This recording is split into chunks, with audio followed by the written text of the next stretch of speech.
And number two, we're going to make sure your voice is heard before we take anything back to council. And we'll have the breakout sessions to do that.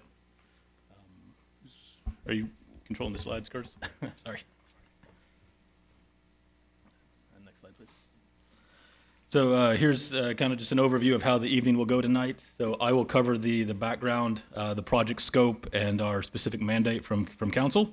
And then our city staff, who have done an outstanding job on this, will walk you through the actual engineering designs, including the 3 distinct options, along with some financial details. We'll wrap it up with the most important part of the evening, which will be the breakout sessions, where we will collect your specific feedback for our final report. And that feedback is not just a formality. What you tell us in those breakout tables will directly impact what goes into the report that we deliver to City Council. So please hold your questions until that breakout time, and I promise you'll get time with the P&Z members and the city staff at that time. Next slide. So a little bit of history here, but in November, P&Z appointed a subcommittee. It's Mr. Bill Thorpe and Dr. Zach Taylor from the east side, and Ms. Taryn Insel from Shavano Creek on the west side. In addition to the subcommittee, we also appointed an 8-member citizens advisory panel from a pool of 19 applicants. We were very happy to have 19 applicants. I think that really spoke to the level of engagement and says something kind of great about our community and maybe this project overall.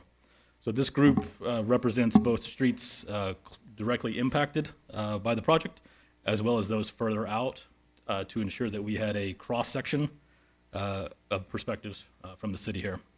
So their role has been to serve really as a peer review, as the plans were developed, and essentially it's kind of serve as a quality check for us to make sure we weren't operating in isolation or in an echo chamber. So their names are all listed up on the screen here, and I'd like to just take a minute to recognize maybe a quick round of applause for those who volunteered their time for that project here.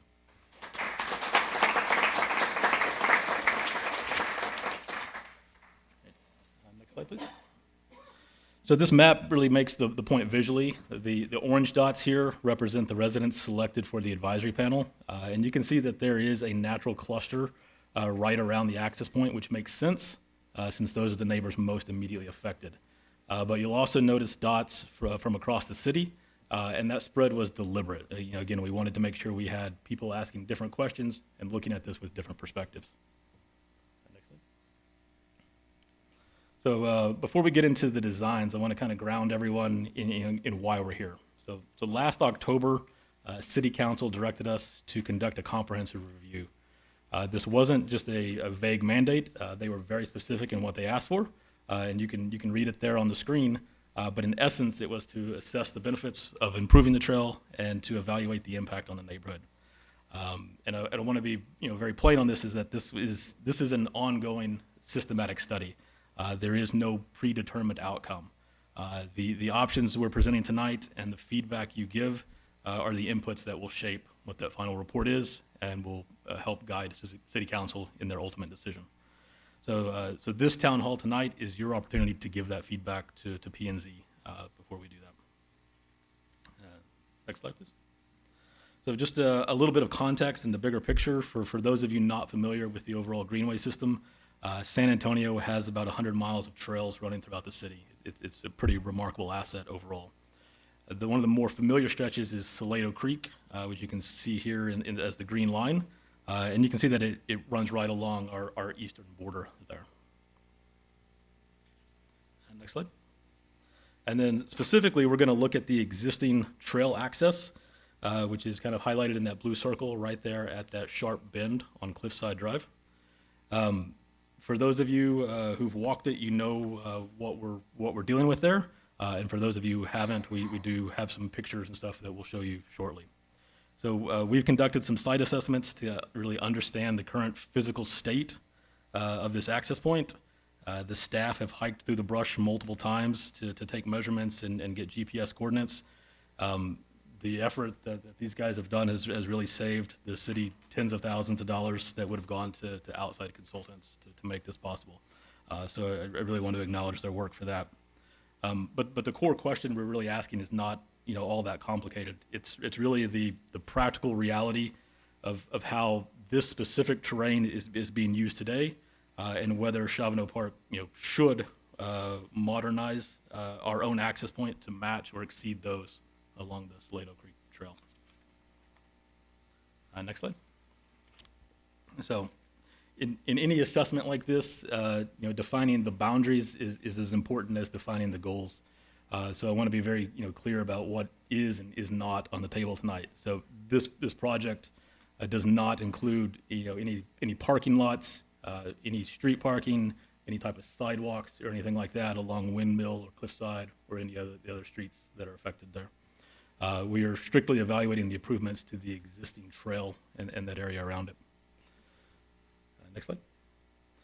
So with those kind of boundaries set, our vision for this project has been, our goal essentially is to how can we improve the safety and accessibility of the path by mitigating those physical obstacles and enhancing the security through fencing and gated access. We wanted to create an environment that serves residents by enabling active outdoor lifestyles, but protects the integrity of those adjacent properties. Next slide. And this vision really aligns with past town plans, which have emphasized hike and bike connectivity as a core component of the community. And it's worth noting that this is not a new idea. Plans and conversations about connecting Cliffside to Salado Creek have been going back into the 90s, as far as I know. And so we're in a position now to act on something that this community has been discussing for 25 years. So at this point, I'm going to hand it over to our city staff and let them walk you through the engineering details and specifications for 3 different options there. And please pay attention to this part because this is these are the choices that will be at the center of the questions that you have, and inform your choices and selections there at those breakout tables that we'll get to later. So good evening. Thank you, Chairman. I'm Bill Hill. I know most of you. I may not have met everybody here, but I've been the city manager for about 12 and a half years. I've got 2 slides I'm going to kind of go over briefly. I'm going to turn it over to Curtis, the assistant city manager who did a lot of this work. He's got 2 slides up initially. Then we're going to turn it over to Josh, who is our landscape architect who works with Collier Engineering, and he's going to talk about the specifics of what he's outlined in a design so far and some of the considerations for that. And then we're going to go back and we're going to show you current pictures of the entrance, areas along the trail, and then we've imposed visual using AI, sidewalks and people walking and bikes, so you can kind of see what it might look like in a rendering from there. And then at the end of that, like we said, we're going to close that. Staff and note takers and members of the P&Z are going to go sit at the 4 tables there, and we'll field all your questions and we'll take detailed notes. There's also a survey that will be done. And each one of you, there's a QR code that'll be up here. You'll be able to take the survey either from that QR code or at the table. And then all that feedback will be packaged for the planning and zoning to give to City Council. Okay. Kyle mentioned that hike and bike has been part of the master planning since 1999. The 2010 master plan, it's called the town plan, is the first time that Salado Creek was specifically mentioned in that, and then the possibilities of connecting to that. Hike and bike portion of that town plan was like 9 pages long. That informed the staff and city council, and in 2012 and 13, the city engaged with the city of San Antonio to do a land swap. You can see that 1.88 acres was one of the areas that we received that used to be in the city limits of San Antonio. And in exchange of that, we gave up 31 acres. We also picked up 4.36 acres up north by 1604. We actually gave the part of the city limits to City of San Antonio where they have the existing trailhead. We didn't own that property. the Rogers family owned all of this property, and then they deeded the 1.88 acres to us, as well as the area that San Antonio needed to build Salado Creek. So the idea initially was, even back in 2012-13, there was an idea that there was going to eventually be a connection of some sort. Next slide. Just a progress report. After the City Council tasked P&Z, we've had a number of huddles, get-togethers, strategy sessions, and with the four-person subcommittee, as well as the 8 folks that were selected on the Citizens Advisory Panel. The other thing we did was all 19 folks that applied for the Citizens Advisory Panel, we gave them a survey, whether they were selected or not, and they were able to provide feedback, and Curtis is going to go over that at the end of this session here. So you can see that. We've been out on the trail. Not everyone has been able to go out there, but we and staff have been out there with the engineers, with contractors, and with different people numerous times trying to find the best route. And the biggest challenge is to limit the slope and extend it such that it's a safe path and it can be maintained properly. So we think we have a feasible solution, and we're going to be going over that as we go forward. So I'm going to go to the next slide and turn it over to Curtis and Josh. And I'll just add, all this that you're going to see tonight has been done for $6,700. All right, so the current Cliffside Trail, it's traversable. I know many of you probably have used it, but as you know, it is very rocky. It has ledges.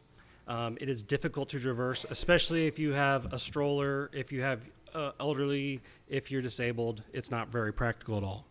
When we started this, we quickly deviated from this current trail. It's not practical for us to make improvements on it for a number of reasons. And I think you'll see why our proposal tonight is going to be a much better pathway forward. So there's a lot of stuff on this picture here. I'll just walk you through a little bit of it, and then we'll launch into the schematics. What this is a screenshot from our GIS program. In purple here, you have a rough approximation of the current trail. It is 300 feet in length, roughly, from Cliffside all the way down to Salado, which is actually off the screenshot. The orange trail here is our proposed route that we're going to take. It is a GIS tracked map of me walking it using something called GNS technology, which is Global Navigational Satellite System, which I'm triangulating satellites, accuracy plus or minus 2 feet. And that is 400 feet in length. And over here in the blues, you have contour lines. That's what these are crossing. And red, you have the property of the city of Shavano Park. You'll quickly see this entire trail is within the city of Shavano Park's jurisdictions. It's on our land. We're actually not crossing on the city of San Antonio land. And yes, we showed the city of San Antonio. And then it pushed back. This is 128 Cliffside. You can see his property lines here. But these are the contour lines. For the purple trail, it starts at 914 feet elevation, drops to 892, has 22 feet drop over 300 feet. This orange line that we're doing is 400 feet. We start at 914, we end at 894. We have a 20-foot drop over 400 feet. Without even going to all the specifics, it's a much smoother grade. We have some difficulty grade here at the start of a 12 and 11%. Josh here is going to talk a little bit about that, but otherwise it smooths out and we're hitting 4 or 5%, well within, it's easy to construct. We avoid the lows in the drainage, whereas the purple trail actually goes over the drainage. That's what this crossing through. If you walk the trail, you actually can see San Antonio has built drainage teeth and everything for the flow to go through to the trail. So we avoid that area, and we're staying up on a very gentle climb. And with that, we'll just launch into the schematics and the 3 options. All right, good evening. I'm Josh Berry again. I'm a landscape architect with Colliers Engineering and Design. And so right on the screen now, this is option A. So going through site visits and discussing with Bill and Curtis, looking at LiDAR data and the data that Curtis was able to collect with the GPS, we were able to create a route, a schematic route of generally where we would propose option A for. And so this is showing a 10-foot wide concrete trail. And I'll kind of just walk it through. So starting up at Cliffside Trail, we would start at, there's an existing concrete pad right there where we kind of start the trail. And that's very close to where the existing kind of roughed-in trail is already.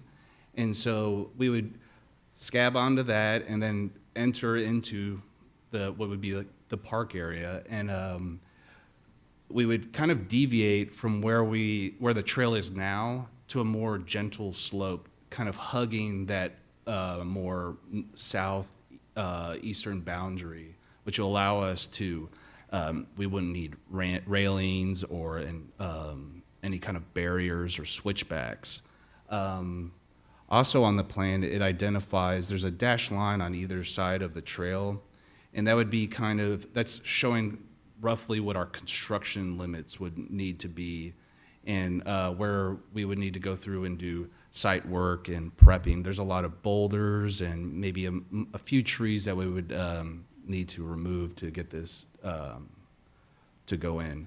And running through the LiDAR data and all of the GPS data that we've collected, this route would give us an average of about 5% slope, which is generally favorable and easy to traverse. There are a few locations where we will exceed that very, very minorly, nothing beyond 8%, and that will be definitely found through construction once we're excavating, we're understanding what our final, prepped ground is.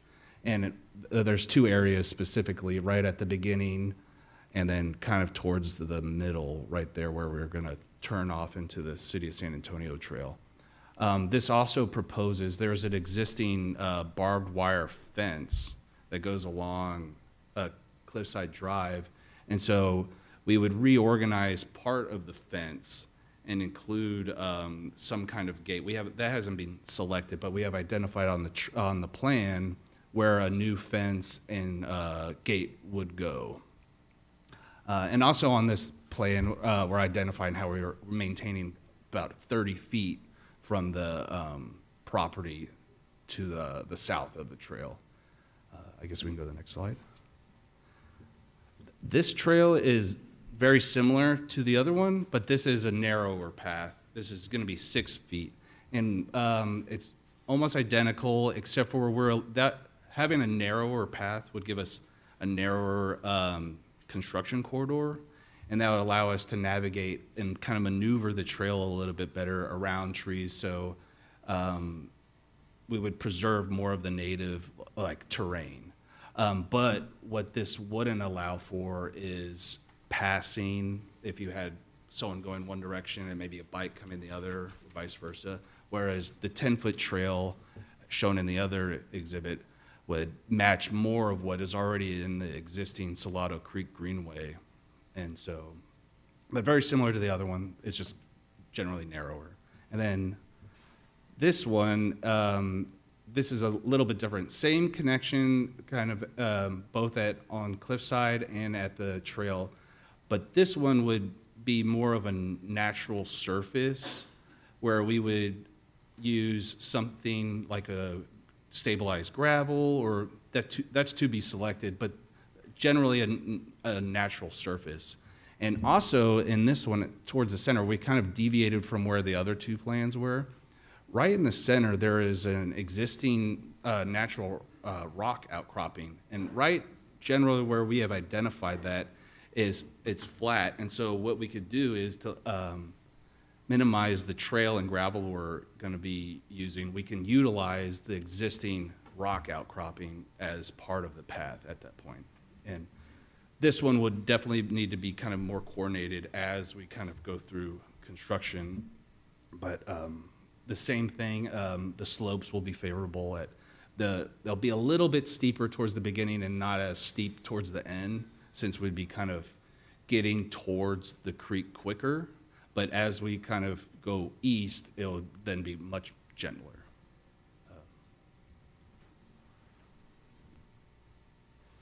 So this, some of what Josh was talking about was switchbacks, limestone butter blocks, railings. If you're familiar with the Inwood subdivision, which is right across the street, this is their entrance to the Salado.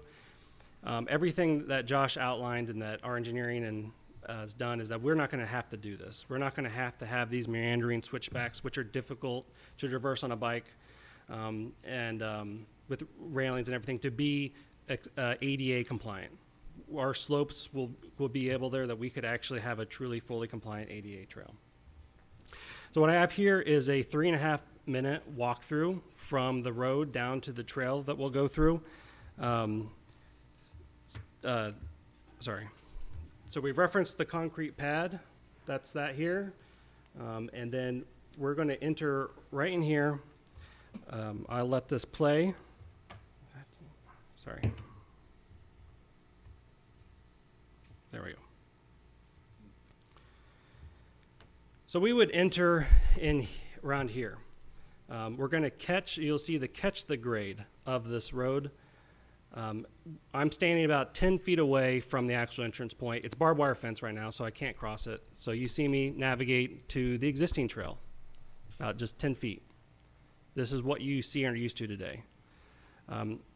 Right here, though, it's a pretty steep decline already. So that's why we come in from the side to catch this. So I step to the side here, and this is where we're going to come into the existing trail. You can see it's a pretty nice straight shot. It is at 12% grade, but it's not too challenging to regrade that. So we'd actually use the existing trail right now, keeping walking on this.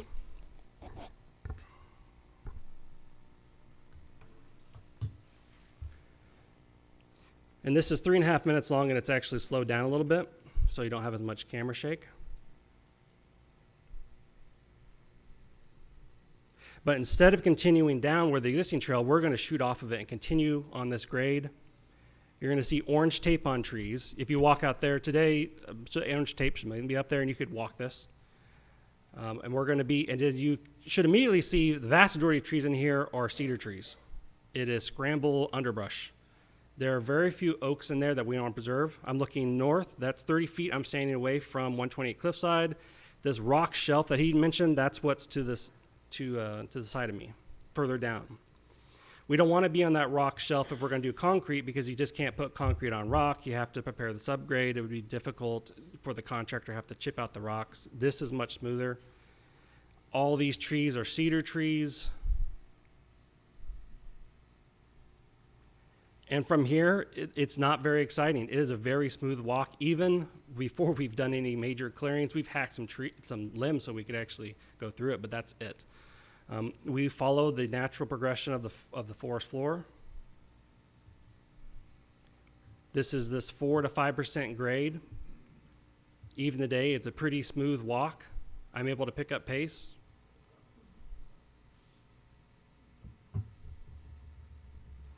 But 128 Cliffside is to the north of us. We're keeping 30 feet from him. And this is where we do that little turn, you remember, on the engineers, schematics. But we stay away from that rock shelf, and we hop back on this grade until we're going to swoop into the Salado here.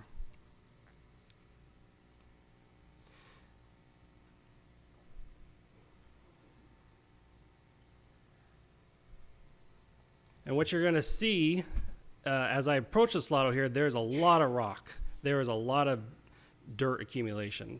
This is all loose fill and material from San Antonio's construction 10 years ago. Now it's already cedar trees are taking it over. But that would be easy to excavate and clear that out in order to get the trail. We're not with the limestone bedrock. And then I come in here to the Salado. We would definitely want to clear this out so that you could have clear vision on either side. Here, bicyclist is coming right towards me. We definitely want to clear that out so that you could see that oncoming. But again, this is all just cedar, bramble bush, easy to clear out. Right, so that's what the pathway we're proposing looks like today. Luckily with AI, ChatGPT is what I used. I wanted to try to create visuals for what this proposal could actually look like, what you could visualize it. So I'm going to run through these renderings. Again, here, this is a picture. I'm standing on that concrete pad at the bend in Cliffside. We have those two signs. This next photo is I'm standing with my back to that sign and the concrete pad, and I'm looking towards the other sign and the entrance of the current trail.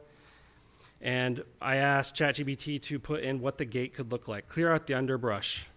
Put in a fence and a gate to a pedestrian pathway. This is just a 6-foot concrete colored light brown. That's actually what we're putting together in a proposal to do coloring of it.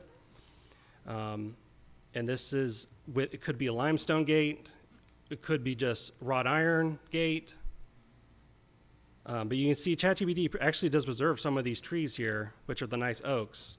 But that massive underbrush, we could clear that out, open up the forest floor. This next one here is along Cliffside Bend, as we're heading towards 128 Cliffside, and you can barely see it, but we asked it to put in a 6-foot wrought iron fence.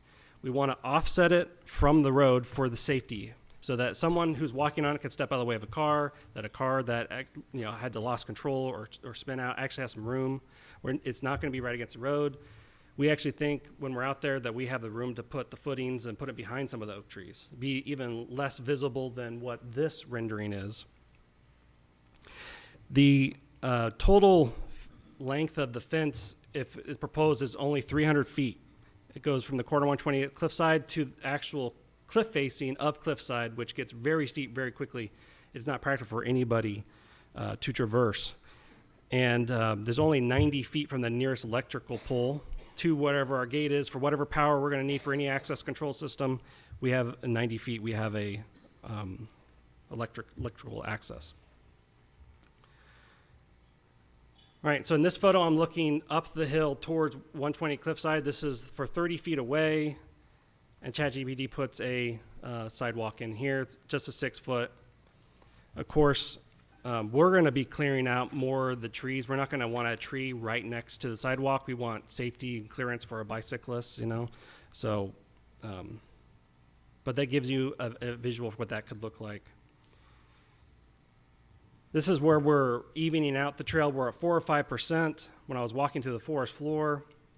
And this is a 6-foot concrete sidewalk, what it could look like through that area.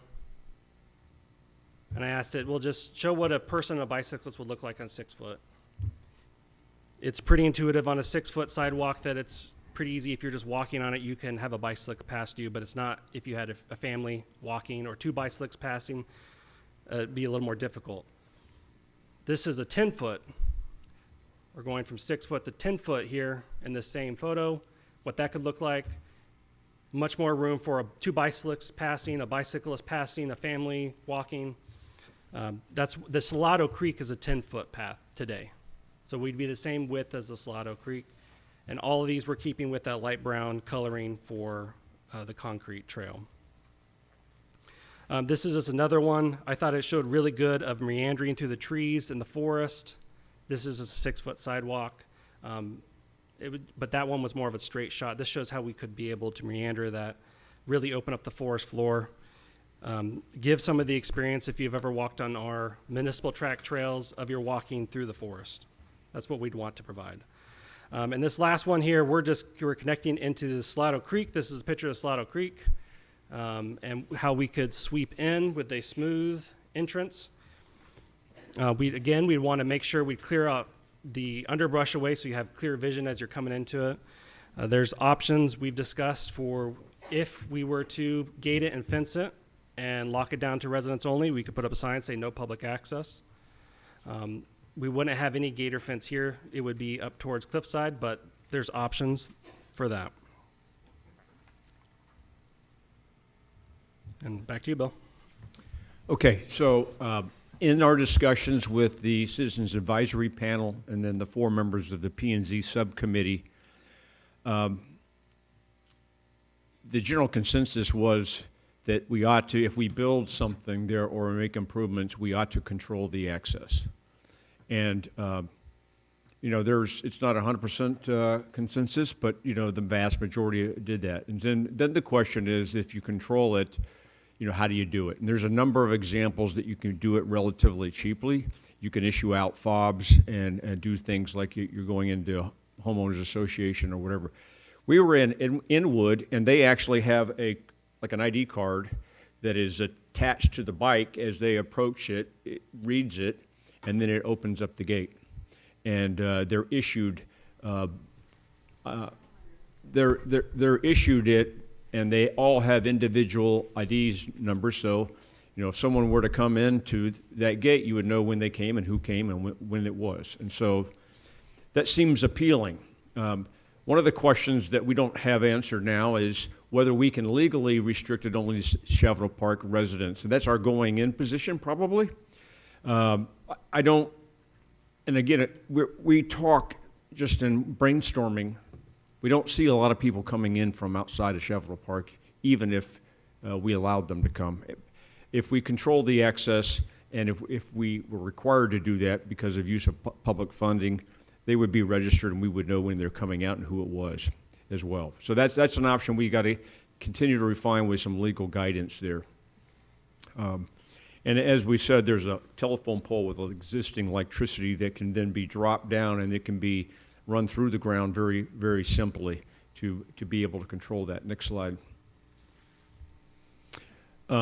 There was some concerns about fencing. What the panel and the consensus of the folks, the 19 people that took the survey initially, was they don't want any fence or gate to be called out to bring attention to that site. And so that's why we've morphed towards this wrought iron black fence. Curtis already mentioned, we think we can put it inside the existing barbed wire, so you won't be able to see much of it in itself. And we thought 6 foot would be fine. There was concern about allowing deer passage, and I think that can be done fairly easy. We've got to figure out the design. Deer are pretty handy. They can go through barbed wire fences and they can go over fences. 6 foot would probably be too much for them to jump, but we'll have to figure out that way. And we certainly don't want spikes on the top of the iron railing, so we work through that. And let's see, next slide. So there was a lot of discussion about cost.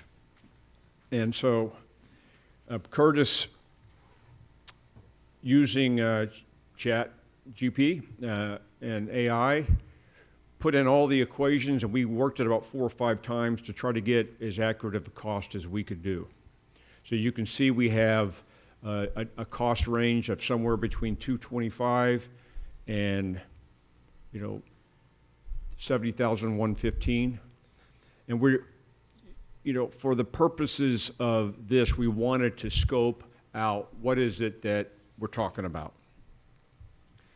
In general, the city, the Planning and Zoning Commission is not really going to be taking a look at making a recommendation based upon costs. It's going to be trying to get feedback, and you would say something like, ideally you would do this, here's the next best, and here's another option you might be. And as I've reminded them, one of the things we talked about was the maintenance and maintaining a trail. And if you had gravel, or if you had crushed granite, the difficulty in maintaining it and with our small public works staff is quite the challenge. And then the fact that it's a little bit more hazardous than if you put concrete there. So we talked about concrete, and Curtis mentioned it, but it would be not just regular concrete like you see what's going on in Days of All. It would be colored concrete to match a brownish. It would match the ground, and it would not highlight it as much as possible. Again, as I talked to P&Z about this, there's going to be a feedback session and a briefing to P&Z with the results of their analysis and the feedback from all of you. And kind of the way ahead would be something like, during the budget cycle, which doesn't start until after the election in May, City Council looks at what are the goals and objectives, what are our constraints, what are funds available, all that stuff, and they establish goals and objectives, and that whole process goes on May, June, July, August, and the budget is not set till September. So even if everything and all the stars aligned, no decision will be made other than consensus until a budget is passed in September, and then that is funding for the next fiscal year, which starts 1 October. So that's kind of what the grand picture is from that standpoint. And I'm going to turn it over to Curtis.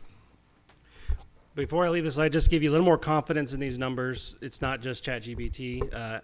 Some great input from Mr. Bill Thorpe and Mr. Brian Midikin, who are both on this panel, who have extensive construction experience. Looked at these numbers. We refined them considerably, and there's 15% contingency in every single number you're looking at. So there's, just like engineers, they give us contingency for unknowns, is built in. And I just got late breaking news from a contractor that I went out there 2 days ago, and I walked the trail. Budget for the trail, 390 feet to clear it and haul off the brush, about $15,000. 10-foot, 390 linear foot concrete, about $200,000 from him. And he has not actually done the numbers. I said, give me a swag, because if and when City Council chooses to do this, this would all be packaged up into a proposal, a request for proposal. It'll be bid out, and we'll obviously take the most competitive and the best deal. But to wrap up here, on the way ahead, the final decision, as Bill just outlined, final decision, trail funding, and the scope depends on City Council.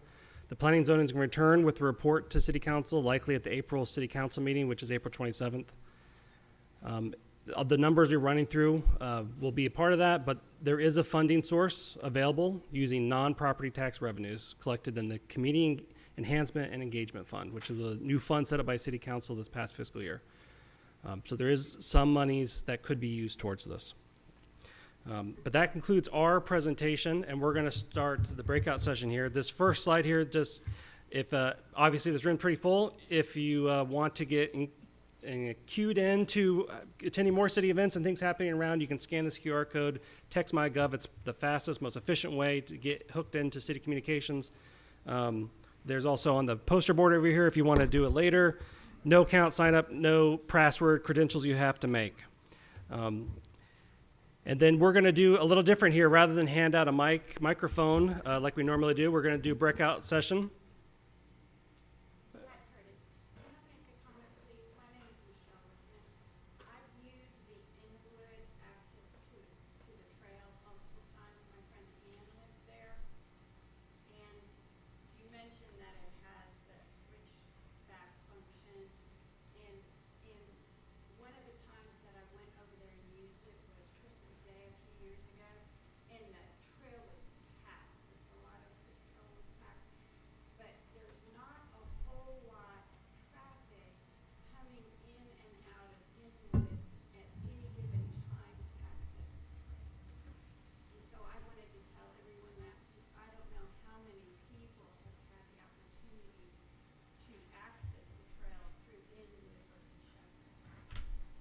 Thank you, Ms. Rickman.